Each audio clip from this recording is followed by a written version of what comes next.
Let's build a marquee box for this X-Men vs. Street Fighter marquee. Unfortunately, this was used in a conversion cabinet at some point, and somebody cut it down to fit in their machine.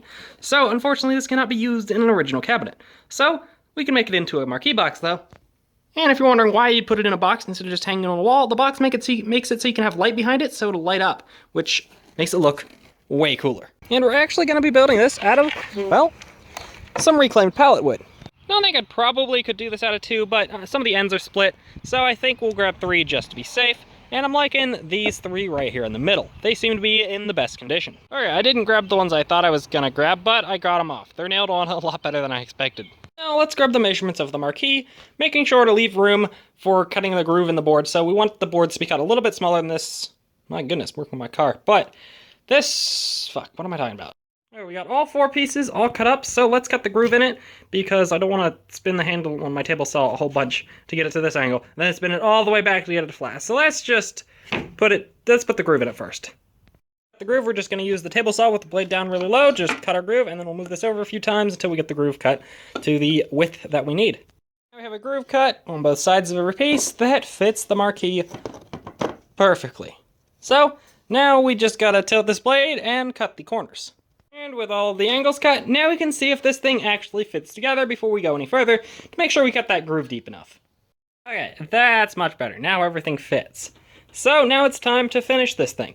Normally, I was planning on sanding this thing down and staining it or something, but honestly, I really like the look of this, like, aged wood. I think it looks really good. I would have preferred to not have some blue paint on it, but ultimately, I think it could just add some more uniqueness. So I think this is just how we're gonna leave it. I really like the rustic look of this thing, not sanded or anything. I mean, I got like a million more of these to build, so maybe in the future I'll sand them and make them look even fancier, but I really like the look of this. And with a stupid amount of these corner clamps, I think we're fully in a nice square. I didn't quite have enough to do one here and one here. I would have liked to have done that, but I think we're square. So now I'm just gonna get the drill and just drill in these ends and countersink in our fancy screws to hold this thing into a nice little box shape. So now I'm going to use this overclock drill to drill and then countersink in these fancy screws, 2 on each corner. So I think, well, that should be good. Let's start drilling. Alright, now we're drilled and countersunk. Let's take these top clamps off, slide the marquee in, and see if it'll fit together. Oh, well, we should probably build something for a back, I guess. Well, as it turns out, I apparently don't have any of that panel boarding left right now, so I'll have to get another sheet of that next time in town, but we can at least put it together the rest of the way. I also don't have a light, so that doesn't help anyway. I need to figure out something to use for a light that isn't like a $20 goddamn light, because that's expensive. That looks so good. That's awesome looking. Oh, I realized something. How can I call this made out of pallet wood if it's not 100% made out of pallet wood?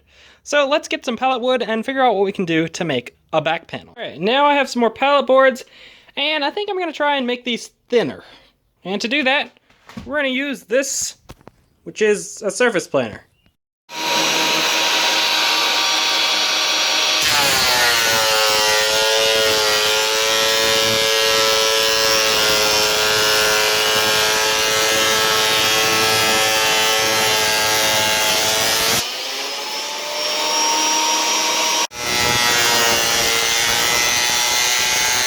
That is a ridiculous amount of shredded pallet, but we now have 2 really thin boards. Perfect. And I'm sure somebody's gonna ask, well, why didn't you just cut them to size before you planed them down? You would have saved a whole bunch of sawdust. And the actual answer to that is, I expected to have a lot of chipping out getting to this thin, so I figured that my best chance of getting enough usable area was to just do the whole things. But then I didn't have literally any chipping out, so I got lucky, I guess. And would you look at that, we now have skid back panels. That is awesome. I can't believe it. We made this 100%. All of the wood is pallet wood. That is awesome. Now, for lighting this thing, I'm going to use some of this LED light strip because I'm trying to find a cheaper source than those like $20 Walmart lights, because that gets really expensive when you need as many of these as I do, and I'm not selling them. If I was selling them, I'd probably just do the Walmart lights, but since I'm not, let's try these, because I think this will be cheaper. I don't really know. Alright. I think this should be bright enough, as these are very close together, bright white LEDs. We'll find out, but let's put this thing fully back together and see how it looks. Okay, that looks super good. I love the wood. This is made out of 100% pallet wood. That is awesome. Let's turn this thing on and see what it looks like. That is awesome. Will we turn off the lights above me? Would you look at that? That is amazing looking. Those LEDs actually work really well. I love the look of that. I just turned a marquee that probably really couldn't be sold with how modified it was and cut on the bottom and on the one side to something that is an absolute work of art. That is awesome. I could probably sell that if I wanted to for a decent chunk of money.